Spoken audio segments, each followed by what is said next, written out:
Howdy, all you delicious people. I'm here today to review the Sandman Season 1, Episodes 3 and 4. So how do I feel about the Sandman currently after now watching 4 episodes?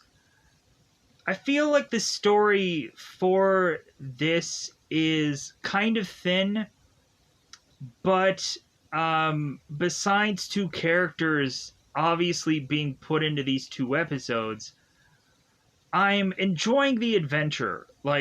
I'm enjoying the visuals mostly. I think that's where I'm really getting my, ooh, wow, this is visually interesting. This is visually cool. But here's also the thing.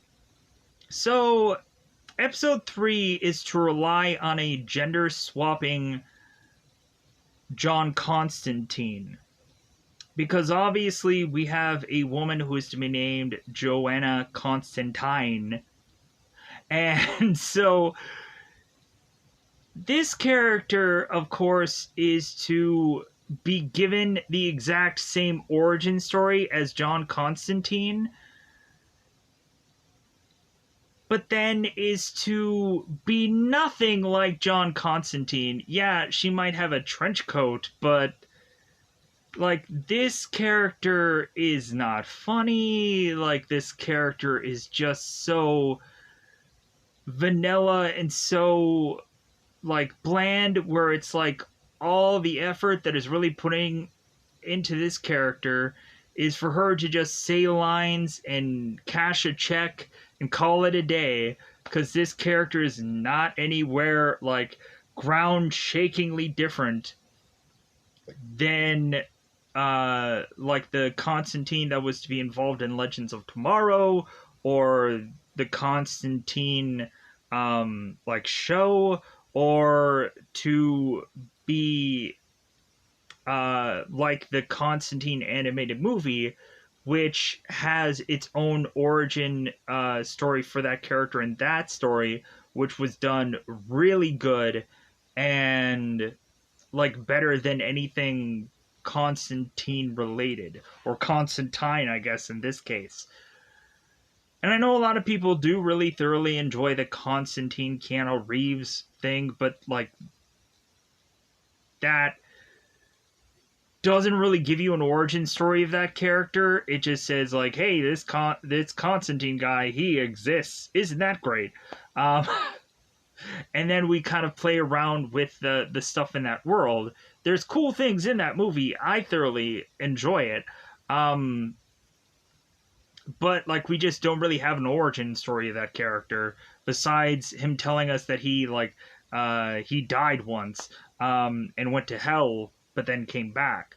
But anyways, so now that I've gotten all that out of the way, let's talk about episode 4. So I had seen the Lucifer show, and we are to go on and showcase that we have a Lucifer here and a Mezakine in episode 4, and I'm just again, another just anybody could have gone on and played Lucifer. It's another person just delivering lines, cashing a check, and I wasn't wowed by this Lucifer character. I wasn't wowed by this variation of this character. Anybody could have played it, and that's the heartbreaking thing, where I'm man, these episodes really relied on certain characters being a better, if not similar, version of a certain character, but instead it ends up being the blandest man, the tone of the show, we need something to counter Sandman's just kind of his tone. So we need another character to come in to counteract that, but instead everyone's tone is all the same, of just oh, hey, I'm here, I'm going to eventually help you, and so on, and so everyone is to sound like that. Everybody has the same tone, of just like a very like there's no emotion in anyone. So, like, even if there is emotion, I don't really see it. Like, even if there's a veteran, experienced actor being plopped into this show, I cannot see the the real difference between anybody in the show as far as being anywhere like slightly like we need a Joker to a Batman here, and we aren't getting um because the Sandman is basically the Batman. And we need some kind of Joker character that is to be and the Sandman character, and we have yet to have gotten that now. And I'm just so like, there needs to be some kind of like shift. I need a shift of a different slice of a character, but I'm not getting it. We even have like uh the Corinthian that all he did within these other two episodes is just slap a coat on John D, and like that's it. Like I was like, man, we ended up seeing him like popping out eyes in earlier episodes and like doing some like guidance like things and all this stuff and like kind of putting fear into people. But now like here's your coat. I'm like, man, like besides the Sandman, like what other point is to watch this show? And the story is like, when really looking at it, like it's becoming thin. It's just like, okay, like I guess we're just, once we have like the Sandman, we have all of his stuff. Now we have to go on and like get rid of all his stuff, and then he has to collect all the stuff, and it's just dragging on throughout these episodes. Where I'm like, man, if you don't have like an additional character to bring fun to the show, this show is not getting better, it's getting worse. Um, the only thing that I like about this show, really, through these two episodes, is Patton Oswalt being the voice of Matthew the Raven. I thought that was fun. I was like, yeah, Patton Oswalt, he's getting work. Because, yeah, I liked Patton Oswalt anyways. If you've ever gone on and seen, there's this comic book show called Happy. Man, is that show fun. It's funny and it's fun, and like the first season's really good, but then the second season is it's kind of a mixed bag. But like definitely check out Happy. It's a very dark comedy, but I liked it because it reminded me of Deadpool. It was fun. So anyways, let's go on into just like the double five time territory, because these episodes weren't as good as the first two. They just weren't. But they're just there to be a thing. So let's double five this bad boy up, because it's about that time to just go on into spoiler time. Spoiler time. It's about that time to get good to spoil these episodes. Again, like, I can probably always understand the worry of Warner Brothers when eventually they put any kind of content out. To where Warner Brothers is finally like, yeah, maybe we should finally just like not put out crap for once. But I don't feel that like Sandman is completely that. Because there's a lot worse things out there. Who knows what Batgirl would have been until Warner Brothers decided to finally pull the plug on whatever movie that was that we're never going to see. And it's like, it's a movie that's like 90% done, supposedly. What a goofy thing that is. Yeah, we're almost done with this film, but it's never going to see the light of day. Can't you just slap it on HBO Max or any of the streaming things? Like, just to like recoup that money somehow? To not have it see a light of day. Like, at least you can put it on somewhere to get some kind of money. Is it really that bad that you can't put it out in theaters? Because I've seen some horrible DC stuff. Uh, I don't know. But anyways, let's go on. Let's go into spoilers. So we have Joanna Constantine, and immediately once I saw the whole credit card thing that said J Constantine, I'm like, oh my god, this is. Immediately I realized that this is a gender swapping character, and I was like, oh my god, this is laughable. This is laughable. So we have Joanna Constantine, who eventually is to go to this bar club. I'm not even quite sure because we don't marinate on this place long enough. So Joanna is to be called to eventually go into a room where there's some demonic portal that we've had to assume that some demon had come through and then left. And all of a sudden, while this portal, I guess, was to be opened, we had Astra, who, of course, for a lot of you Constantine fans out there, is to be normally tied to a lot of the Constantine origin story of things. Mostly the blonde-haired version of Constantine, the comic book version. So basically watch the Constantine show or watch the Constantine animated movie, which is freaking awesome. It's so good. I thoroughly enjoy the Constantine animated version. It's probably even better than anything else Constantine wise, and that seems fairly harsh because the Keanu Reeves movie, it's okay. Like, I went on and probably reviewed it, and I probably have a drastically different opinion than what I'm saying here. But I don't feel like we get a complete origin story of that character. He's just there and to do a job, and we don't really get an origin story with that character, really. It just says, like, oh, he died once, and there's that for you. So, anyways, we have Constantine, and I have to consistently reiterate that.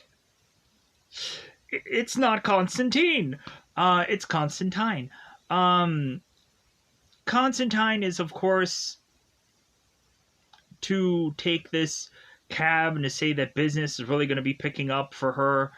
So we go on to have Johanna, that is to speak with this priest named Erica, who I guess is to supposedly marry this girl who is a relative of the queen and some guy.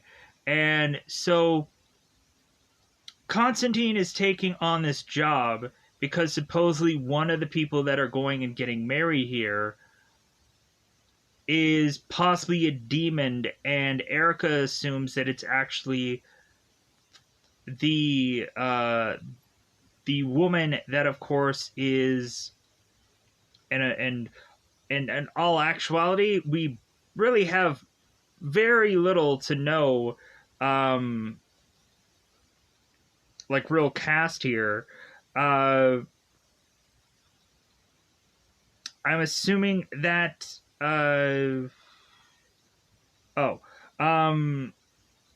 Kevin Brody, is to be the one that is marrying the princess, whoever the princess is. She doesn't have a name, evidently.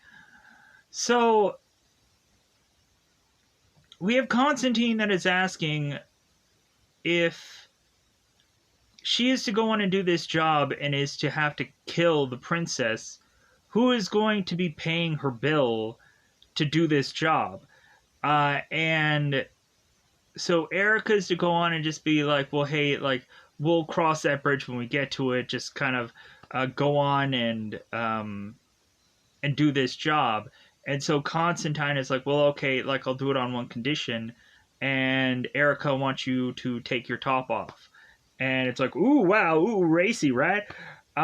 So Constantine is to go on to pretend that she is a priest, and maybe she is actually a priest, who knows? Maybe she's been ordained. So Constantine is to go up to do this wedding, and we have Constantine who is starting to read in Latin, which of course neither, I guess, the princess nor Kevin know exactly what these words are. And we have Constantine who's telling these lovebirds, to repeat these words also. So all of a sudden, the more and more Constantine is saying these words, we then realize that the princess is not the one who is possessed. We come to find out instead that actually Kevin Brody, the love interest of the princess, is actually to be the one possessed. And then all of a sudden, that is to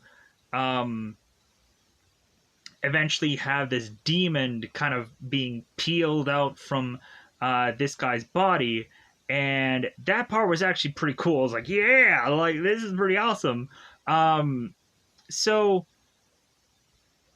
come to find out, we have a demon here who I believe is actually a Agoliath, and so this character is to go on and, oh my god, we don't have the name of the, oh no, wait, that's the next episode. So okay, I was like, wait a minute, we don't have a name of a certain character, but that's episode 4. I'm getting a little too ahead of myself. So we go on and we have Constantine, who is dealing with this demon and wanting to send him back to hell once he came. And all of a sudden we have the Sandman arrive, and the Sandman wants to personally talk to this demon to try to see if this demon can go on and find whatever demon is in hell, which isn't, of course, Etrigan. And eventually Sandman is wanting this demon to retrieve this helm for Sandman, and Constantine kind of interrupts the Sandman and is to go on and send this demon back to hell. So we go on and we have the Sandman who is talking to Constantine and saying like, well, hey, you interrupted something like important. Constantine's like, yeah, whatever, like I'm just gonna go on and like I'm gonna go about my day. So the Sandman is like, well, hold on a minute, like, you of course know a person who is to have my sand, and I want to retrieve that back from you. So come to find out, we have like Constantine that is like, oh, I'll get right on that, I'll give you whatever you want, the Sandman. And so we have Constantine that is talking to Erica and is like, well, hey, do you know like who this guy is? Like, do you know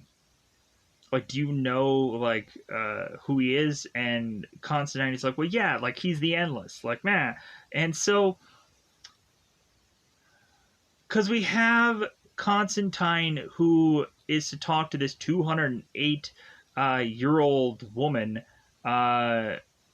who is to go on and tell her that the Sandman is coming. And eventually when Constantine is to make her way back to the 208-year-old woman, eventually Constantine is to find out that the Sandman is to have another raven. We have the Sandman that is to go on and ask this raven for its name, because I guess now ravens can talk. So we find out that this raven specifically is Matthew, and of course this is voiced by Patton Oswalt, my apologies. And I was like, yeah! because I knew it was coming anyways, because I was looking up like the Raven of the Sandman, and I found out that Patton Oswalt was doing this voice, but I'm still excited about it. So, but I think this Raven is to possibly lend the Sandman um, a lot more benefits than sadly the previous Raven, because not only can this Raven talk, but supposedly this Raven is to be much more of a human than I guess the prior Raven was. So, like, the Raven is to know all good and well how to best benefit the Sandman, and so I thought that that was kind of interesting. Because, of course, we go on and we have Constantine, who is to figure out that Rachel is to be the one that is to be holding the Sandman's sand. So we have Constantine that is to hit the buzzer on this apartment, and it seems that Rachel is to let Constantine in right away. And Constantine's like, well, that's weird. I could have been anybody. And so Constantine goes into Rachel's place, and Rachel is there. And Rachel is to go on and eventually like fall back in love with Constantine, and eventually mention how like, well, hey, like, Constantine, you still have some things to do before um I'm completely won over by you, because of course you are a horrible, nasty, whatever kind of person. And so all of a sudden we start to see like Rachel fade away into the sand, and the Sandman ends up showing up, because of course Matthew was talking to the Sandman and saying like, well, hey, like, whatever Constantine and Rachel are doing in there, like, neither one of them are anywhere close to at all thinking about you and what you need. And so the Sandman is like, well, I better go up there and like and get my sand and get what I want. So the Sandman is to go on to find Rachel in this bed, and it seems that she, of course, was to go on and have like the life sucked out of her. It looks like maybe from her putting too much sand into her body, and also the Sandman sand was not made um, for humans. I'm like, so what is it for? What does the Sandman use the sand for? Like, does he like just use it to get around? Like, he doesn't like use it to like put people to sleep, I guess. Maybe that's a different kind of sand. That doesn't make any sense whatsoever. The sand is not used for humans. It's like, well, then who is the sand for? If not for like to put people into dreamlike states. I don't know. I like, maybe he meant like for Rachel to use it consistently. Like, that's must have meant what he meant by all that. I'm like, so Rachel is suffering because the sand, I guess, had gone on to kill her, or is going to kill her, and so Rachel is suffering. And so we then go on to have Constantine, who is trying to beg the Sandman to try to ease Rachel's suffering, because technically the Sandman losing all of his items and being trapped away via Roderick, because they like re-talk about like where the Sandman was all this time. So the Sandman is to go on and do the decent thing and then eventually let Rachel rest and Rachel die. And so Constantine is to mention how, like, Constantine rarely ever legitimately has friends, and eventually with Constantine's history, a lot of the times Constantine never has friends because a lot of times they regret ever being his friend. Um, and that makes always for really interesting stories, but we rarely ever get enough of them because there rarely is enough Constantine stuff out there. I think a lot of people are kind of hoping and pining away that eventually we'll get a Constantine something or other somewhere down the road, a better version of it, like a Justice League Dark. I think a lot of people are anticipating, but probably will never have that maybe ever really delivered. Uh, and who knows if there's ever going to be another season of this show. But also, with this show existing, we'll probably never see another Lucifer that is to be this Lucifer, or Constantine again until this show is over, because it's all about rights and so on and so forth. But who knows? Uh, Maybe there might be a little bit of wiggle room when you get like a gender different character that is be Constantine and Lucifer here. Maybe there's wiggle room somewhere. I don't know. That's really here nor there. But it seems that Disney Plus is rebooting a lot of Netflix shows, so we'll see what happens there. As far as Disney is, but Warner Brothers and Disney not the same thing. But I'm just saying in the superhero realm of things. But anyways, so we have, of course, the Sandman who goes on to get his sand and eventually leaves Constantine within episode 3 because now he has to go on and get the next thing, which is to be his helm. We also have in this episode another story going on between Ethel Cripps and John Dee. So, if Ethel Cripps wasn't concerned by the Corinthian coming to her and saying that the Sandman is coming, Ethel Cripps is to go on to John Dee and eventually warn him that it's like, well, hey, where is the ruby? Like, that will protect you. And so Ethel Cripps is so concerned for her son's safety that she's even going to go on and give up her amulet of protection to give to her son to then eventually shrivel and die, because she is now feeling her age and feeling all the time that is now ticked away, since she is to be much older than 100 and some odd years old, that she is to say that she has had this amulet for. So we have Ethel Cripps who goes on and gives John Dee this amulet of protection.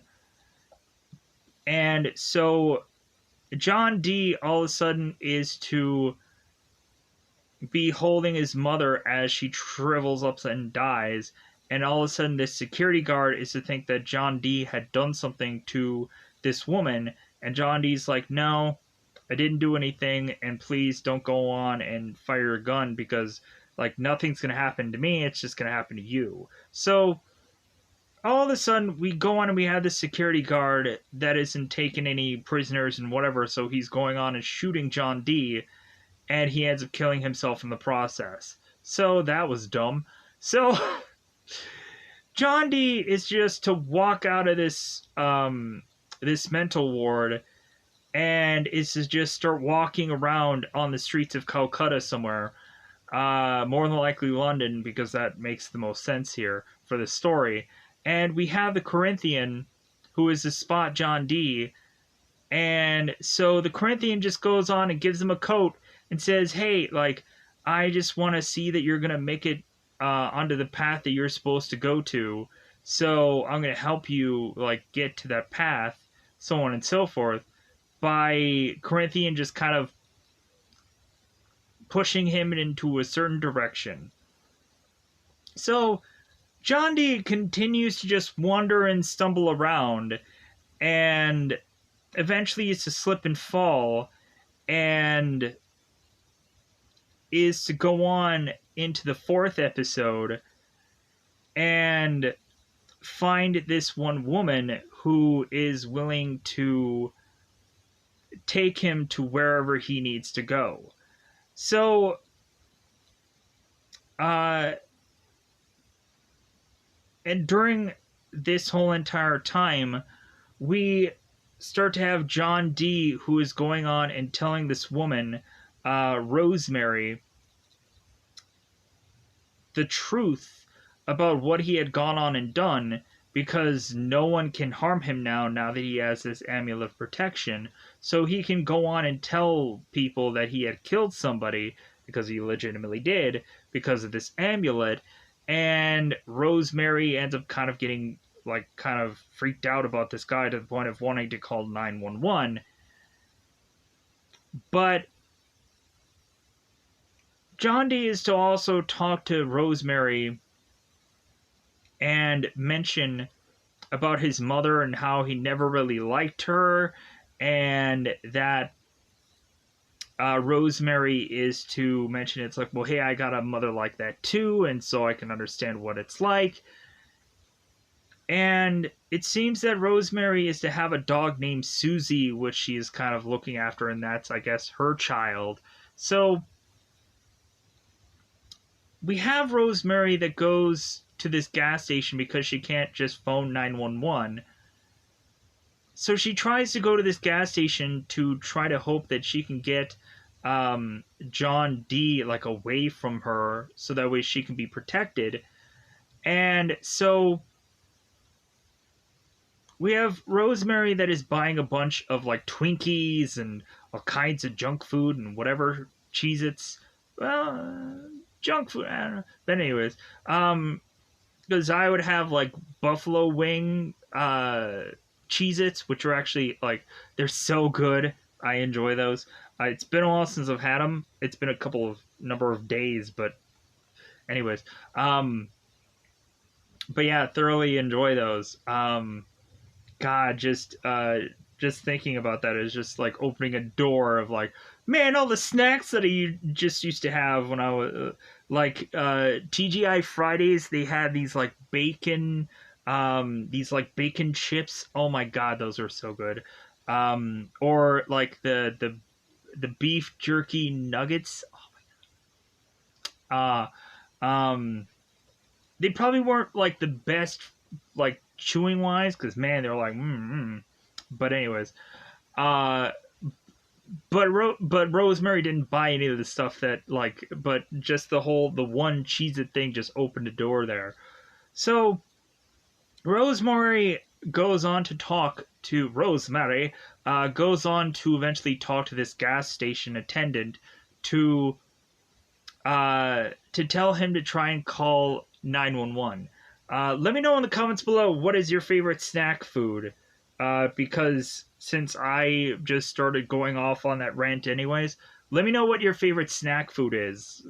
If you want to just divulge that, because maybe you're gonna go on and just man, I want some of that now. Man, he's got me hungry. What the fuck? Anyways, so Rosemary is to have this gas station attendant calling the police, and John Dee was to go with Rosemary into this gas station because he was starting to get thirsty.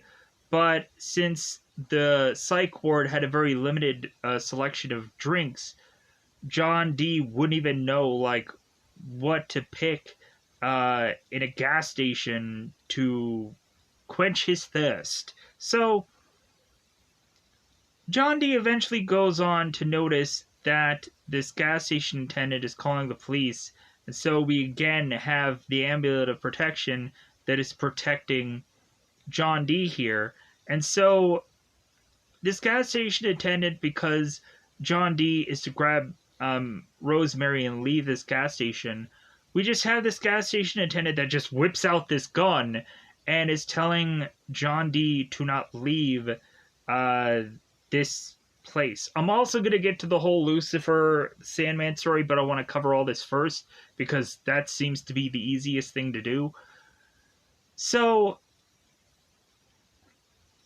we go on to have again John Dee, who is to say it's well, yeah, this gun isn't going to affect me. So I guess the gas station attendant goes and fires the gun to eventually kill himself. And so Rosemary is in fear of her life, and so John Dee is to tell Rosemary, it's like, well, hey, if you just take me to where I need to go to find this ruby, then, like, I will do no harm to you or your dog because I have no reason to.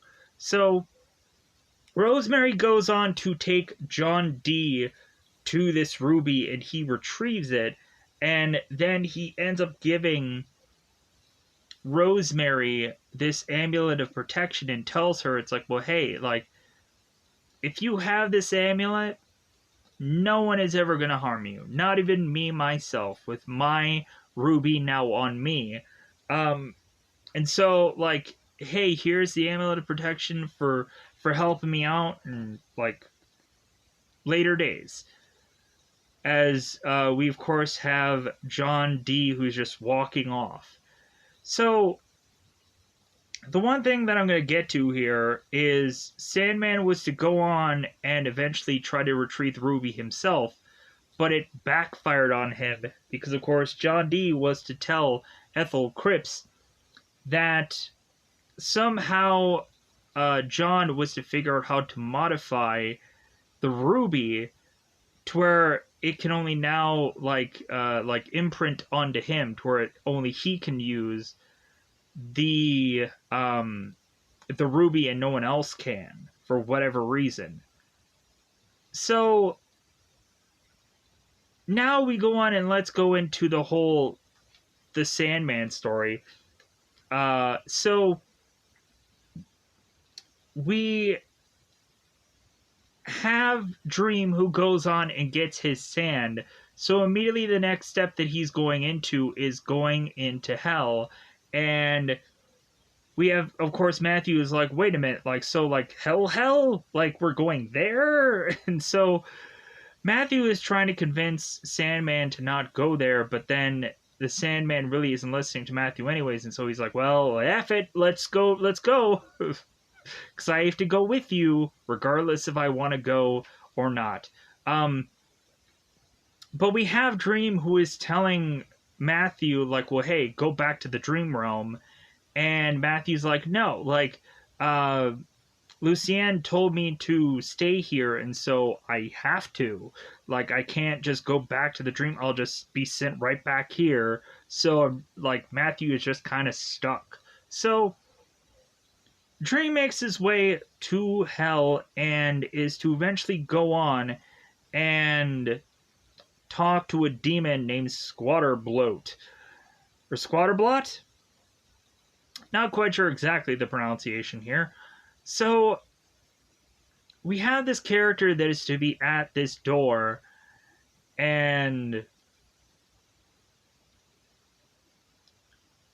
it seems that since Dream is to be now in hell, and he is technically, like, he wasn't invited here, we have Dream who has to hit this certain gong for him to be able to be welcomed into hell, as this like stone-like thing is handing him this thing to hit this gong. So Dream is to walk with Squatterbloat and is to eventually find himself continuing to walk far too far, to the point of him realizing, wait a minute, like, this isn't the right path. This isn't the right place that we're going. But all of this is really just to lead to the Sandman going on and meeting with a, I guess, past love that he had called Nadia, who I'm not quite sure who that exactly is, because really this girl has been like held here in hell for a long stretch of time, and she knows Morpheus as Kaikul, or I don't know how it's exactly pronounced in the show, but like this other Morpheus. So I guess the Sandman, like, for certain people, like they have their own like variation of what the Sandman looks like. When really looking at it, think of like Jesus Christ. To a number of people, or like let's look at the big picture of things. Let's look at God himself. To God, there is a number of different religions that all believe that like God is a woman or God is a man, an old man that looks like almost close to Santa, or some people go on and think that God is to be a Twinkie or any number of things. So for those of you that believe in a certain kind of the Sandman, that is when I guess their version of the Sandman appears to them. And I thought that that was really like an interesting moment to, I guess, be in the past, or to get some back history of the Sandman, of a woman that he had loved in the past, but eventually, like, the Sandman could not forgive Nadia for what she had done, and so eventually he would not go on and free Nadia from hell. So it's like, man, I want to know what she did. I want to know what happened. Are we gonna get an episode of that? Because I want to know. I just bizarrely want to know now. Because that feels like something that's unresolved.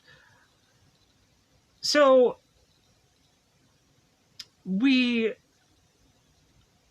have that moment where Squatter Bloat was to take the Sandman there on purpose, because they somehow knew at some point that the Sandman was coming, and so this guide was to put Sandman through that moment on purpose to eventually remind him of a past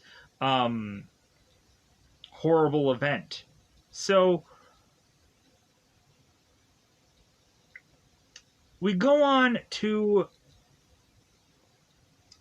have Dream finally go on and meet Lucifer at her palace after this long stretch of walking for frickin' ever within this episode. It's the most annoying thing about this, but also there's amazing amounts of visuals that are just brilliant in this episode also. Just the visuals alone win me over with this episode, besides Lucifer not being who I wanted it to be, even though I like Gwendolyn. It's just she didn't give me anything. She didn't give me a thing. And it's not her fault. It's the show's fault that decided to just give me a very vanilla looking, or a vanilla, a vanilla kind of Lucifer. So we have Dream, and I'm kind of wondering if, like, the Lucifer, like, this may be the more comic book accurate version of Lucifer, and the one that was a Lucifer in that other show isn't accurate. I don't know. To me, I'm just whatever it is, whatever they do. That Lucifer, that other Lucifer on that show was just better, hands down. Anyways, so the Sandman. We go on, we have the Sandman who is to speak with Lucifer, and Mesakine is to have half her face just torn off. I was like, oh my god! Mesakine, what happened to you? Man, you've gone through a lot of seasons of Lucifer. Like, looking at that face. Yeah. So, we have Lucifer going on and telling Dream, like, well, hey, like, if you're looking for your helm and a demon supposedly has it, like, just tell me who the demon is, and, like, and we'll just bring him on down. He'll be the next contestant on the Price is Wrong for this guy. And, like, we'll just bring him on down, and, like, you'll confront him and get your helm back. And so the Sandman is like, well, that's the thing. I don't know what demon, like, I don't know who the name of the demon is. And then Lucifer is like, well, if that's the case, then we have to go on and summon every single demon that we have in hell right here and now. And then, Dream, what are you going to do about that? Are you going to question every single person? Like, that'll take forever, but hey, if you got just time to kill, then... So, Lucifer is to eventually just be like, yeah, I'm not really going to help you out here. So, Dream goes on and eventually realizes that he has his sand that can help him find his helm anyways. And so what ends up happening is the Sandman uses his sand to have appear this demon called Chronozon. Chronoronzon. Hopefully I'm ballparkingly somehow pronouncing that correctly. And so this demon, who of course to have the helm, like the Sandman is like, okay, well, just give me the helmet. And Chronozon is to be like, well, no, like, I'm not just gonna give this to you. So the demon is to make a wager. And I'm like, well, of course, in hell you always have to make wagers for things because no one can be neutral and so on and so forth through a number of, like, the real Ghostbusters episodes that I've seen and so on and so forth of anything. So, Night Game, that episode. So, we go on and we have the demon who's to strike a bargain that the Sandman is to go on and pick a champion of his, and the demon is going to go and pick a champion of his own. And so the Sandman is hoping, like, well, I hope that like, this is to be an easy bout because I just have my sand with me. I don't have my ruby that, of course, the Squatter Bloat character was asking for, and I'm not at full strength. So, and we're also really looking at it like the Sandman fighting against Lucifer. Like, the Sandman isn't obviously as strong as Lucifer. So, really, what ends up happening here is Chronozon is to go on and pick Lucifer as his champion. And so now Lucifer and the Sandman have to fight, and Lucifer is like, well, hey, like, if you don't agree to what's going on, like, you can just kind of leave here and whatever. And we have the Sandman, it's like, no, I agree to the terms. I agree to the terms of everything. So Matthew is kind of telling telling the Sandman here, it's like, well, wait a minute, like, you're going to go on and be stuck here forever, eternity, and, like, are you sure you want to do this? And the Sandman's like, yeah. And so we again have Dream, who is telling Matthew to go back to the dream world to go on and eventually tell Lucian that that what had happened to the Sandman if he dies. And Matthew's like, no, I'm sticking here. I'm staying with you. I'm gonna be your sidekick for all this anyways. And plus, I'm also comic relief for I guess because there is no other comic relief here. So, because I guess technically, yeah, when really thinking about it, I guess Patton Oswalt has to be the comic relief because no one else is. I guess I figured out who could possibly be the Joker to the Sandman's Batman, but again, I don't know about that. That's really stretching here. But if you need comic relief somewhere, I guess it's Patton Oswalt because he's a stand-up comedian. I've seen a number of his specials, freaking amazing. Really good comedy. I also saw him in United States of Terror, and it was pretty good.